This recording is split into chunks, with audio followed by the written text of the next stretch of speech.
পুনৰ আমেৰিকাত ভয়ংকৰ বিমান দুৰ্ঘটনা মাত্ৰ কেই ঘণ্টামান পূৰ্বে এক বিমান দুৰ্ঘটনাত 11 জনে প্ৰাণ হেৰুৱাইছিল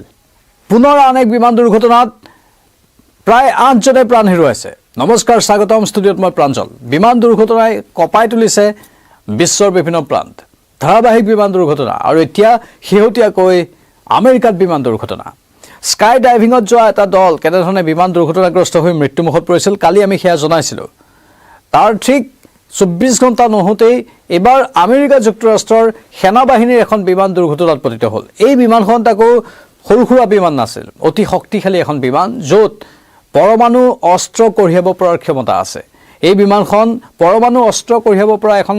অত্যাধুনিক বিমান সেনাবাহিনীয়ে ব্যৱহাৰ কৰা বিমান এই সেনাবাহিনীৰ বিমানখনতেই সেনাবাহিনীৰ কেইবাজনো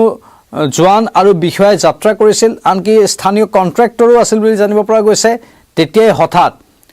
কি আকস্মিক বিজুতি ঘটিল যাৰ ফলত বিমানখনৰ দুৰ্ঘটনা সংঘটিত হ'ল সেয়া তদন্ততহে পোহৰলৈ আহিব কিন্তু তেতিয়াই ভয়ংকৰ বিমান দুৰ্ঘটনা হৈ 8 জনকৈ লোকৰ মৃত্যু হ'ল আন্তঃৰাষ্ট্ৰীয় সংস্থা ৰয়টাৰ্ছে কিছু তথ্য দিছে তাৰ ভিত্তিত আমি আপোনালোকক ক'ব বিচাৰিছো কি আহিছে যে ইয়াত উল্লেখ কৰা হৈছে যে সময় পুৱা প্ৰায় 11:30 বজাত এই ঘটনা সংঘটিত হৈছিল দক্ষিণ কেলিফৰ্ণিয়াৰ মহাভে মৰুভূমিত অৱস্থিত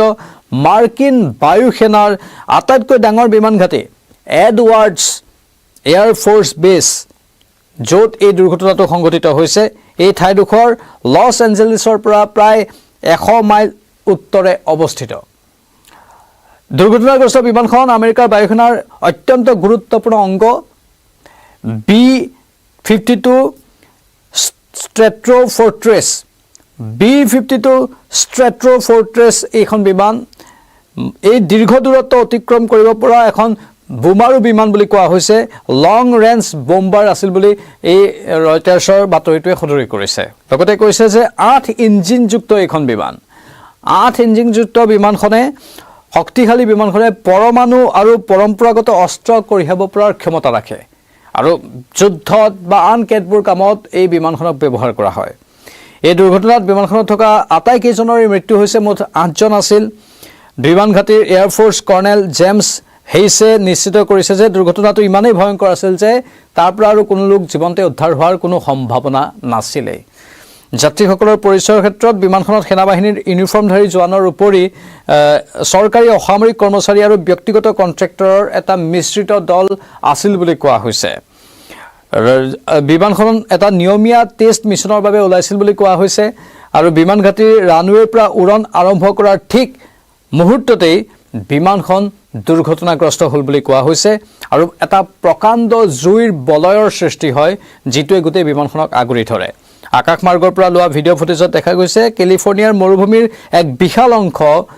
ক'লা ধোঁৱা আৰু ছাইৰে আবৃত হৈ পৰে আৰু বিমানখনৰ কোনো ডাঙৰ টুকুৰা অৱশিষ্ট পোৱাই নগ'ল এয়া চাওক ছাইলৈ ৰূপান্তৰিত হৈছে দৃশ্যবোৰ আমি আপোনালোকক দেখুৱাই আছোঁ কেনেধৰণে এই বিমানখন ছাইলৈ পৰিণত হৈছে এই বিমানখনৰ অৱশিষ্ট পৰ্যন্ত উদ্ধাৰ কৰিব পৰা নগ'ল ইমান ভয়ংকৰ বিমান দুৰ্ঘটনা ক'লা ধোঁৱা দেখিবলৈ পোৱা গৈছে বহু দূৰৰ পৰা এই ক'লা ধোঁৱা দেখিবলৈ পোৱা গৈছিল জুইৰ লেলিহান শিখা দেখিবলৈ পোৱা গৈছিল মানে গোটেই বিমানখন ছাইলৈ ৰূপান্তৰিত হৈ গ'ল ছিন্ন বিচ্ছিন্ন হৈ একেবাৰে ধ্বংসস্তূপত পৰিণত হৈ গ'ল মানে ইমানেই ভয়ংকৰ আছিল এখন অতি শক্তিশালী বিমান আৰু এই শক্তিশালী বিমানখনৰ দুৰ্ঘটনাটোৱে কপাই গৈছে আকৌ এবাৰ আমেৰিকা যুক্তৰাষ্ট্ৰ এতিয়া ইয়াৰ তদন্ত কেনেধৰণে আগবাঢ়িব স্বাভাৱিকতে ইয়াৰ তদন্ত প্ৰক্ৰিয়া বহু সময় ধৰি হ'ব 6 মাহ পৰ্যন্ত লাগিব পাৰে বা এবছৰ পৰ্যন্ত লাগিব পাৰে সাধাৰণতে বিমান দুৰ্ঘটনাৰ তদন্তত কিছু সময় লাগে কাৰণ পুংখানুপুংখ ৰূপত প্ৰতিটো বিষয় চাব লগা হয় ইয়াত থকা ব্লেক বক্স সুকলমে আছে না নাই সেইটো এটা বিষয় ব্লেক বক্সত কি তথ্য সন্নিৱিষ্ট আছে সেইবোৰ চোৱা যাব আৰু আন যিবোৰ তথ্য প্ৰমাণ আছে সেই তথ্য প্ৰমাণবোৰ বিচৰা হ'ব অতি ভয়ংকৰ বিমান দুৰ্ঘটনা এইখিনি দৃশ্যহে কেমেৰাত বন্দী হ'ল বাকি বহু দৃশ্য কেমেৰাত বন্দী নোহোৱাকৈ ৰাখিছে আৰু যদি কিছুমান দৃশ্য বন্দীও হৈছে সেই দৃশ্যবোৰ সেনাবাহিনীয়ে নিজাববীয়াকৈ ৰাখিছে সেনাবাহিনীৰ নিজৰ কেমেৰাত যিবোৰ দৃশ্য বন্দী হৈছে সেইখিনি সংবাদ মাধ্যমক দিয়া নাই দুৰ্ঘটনাটোৰ প্ৰকৃত কাৰণ জানিবলৈ ইতিমধ্যে আমি কৈছো যে 6 মাহ পৰ্যন্ত সময় লাগিব পাৰে বিমানখনে ৰেডাৰ আধুনিকীকৰণ প্ৰক্ৰিয়াৰ পৰীক্ষামূলক উৰণ চলাই আছিল ৰেডাৰ মডাৰ্নাইজেশ্যন প্ৰগ্ৰাম চলি আছিল এই বিমানখনৰ ৰাডাৰ মডাৰ্নাইজেশ্যন প্ৰগ্ৰেমৰ অধীনত বিমানখনে এটা টেষ্টৰ বাবে উৰণ কৰিছিল আৰু সেই টেষ্টৰ বাবে উৰা বিমানখন ধ্বংসস্তূপত পৰিণত হৈ গ'ল আটাইকেইজনৰ মৃত্যু হৈ গ'ল ৰানৱে আৰু বিমান ঘাটিৰ ব্যাপক ক্ষতি হোৱাৰ বাবে এডৱাৰ্ডছ এয়াৰফ'ৰ্চ বেছৰ সমস্ত উৰণ আৰু বিমান উঠানমাৰ কাৰ্যকলাপ সাময়িকভাৱে বন্ধ কৰি দিয়াৰ খবৰ আহিছে বিগত 10 বছৰৰ ভিতৰত মাৰ্কিন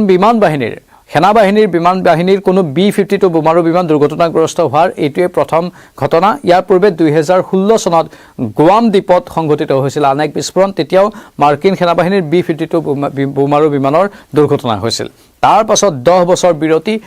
বছৰৰ বিৰতিৰ পাছত মাৰ্কিন সেনাবাহিনীৰ এই B-52 সিৰিজৰ বিমান দুৰ্ঘটনাগ্ৰস্ত হৈছে কিন্তু ইয়াৰ পূৰ্বে যেটো স্কাই ডাইভিঙৰ দল কালি আমি বাতৰি সম্প্ৰচাৰ কৰিছিল হয়তো আপোনালোকৰ মনত আছে যে দুৰ্ঘটনাটোত স্কাই ডাইভিঙৰ যেটো দল গৈছিল সেই স্কাই ডাইভিঙৰ দলটোৰ 11 জনৰে মৃত্যু হৈছিল পাইলট সহ সেই সময়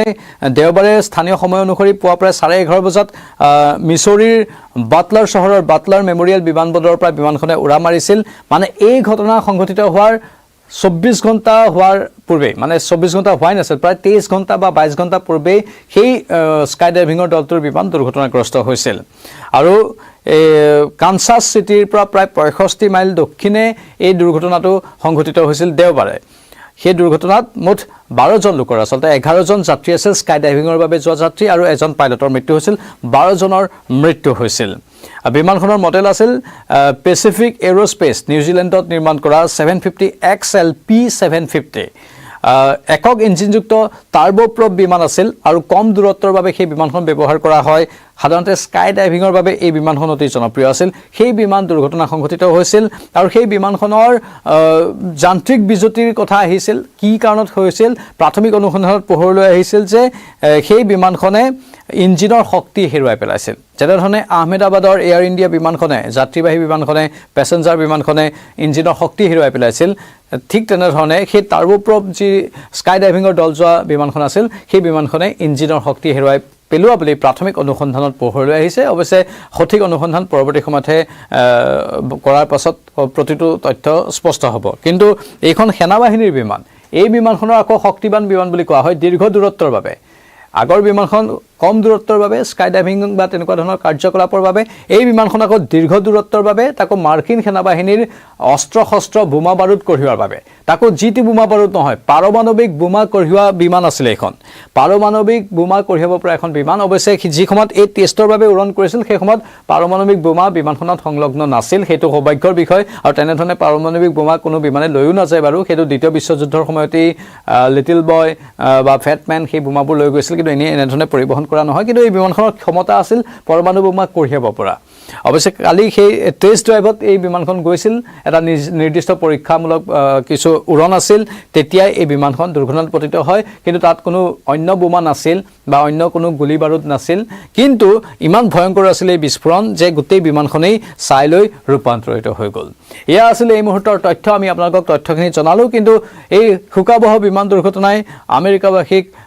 শোকাকুল কৰি তুলিছে আৰু স্বাভাৱিকতেই মাত্ৰ 22-23 ঘণ্টাৰ ব্যৱধানতে দুটাকৈ ভয়ংকৰ বিমান দুৰ্ঘটনা আমেৰিকা যুক্তৰাষ্ট্ৰতে সংঘটিত হৈছে হি কিছু পৰিমাণে তেওঁলোকক চিন্তিত কৰি তুলিছে আপোনালোকৰ এই ক্ষেত্ৰত মতামত কি কমেন্ট বক্সত কমেন্ট কৰি জনাব পোনপটীয়া সম্প্ৰচাৰৰ পৰা বিদায় লৈছো নমস্কাৰ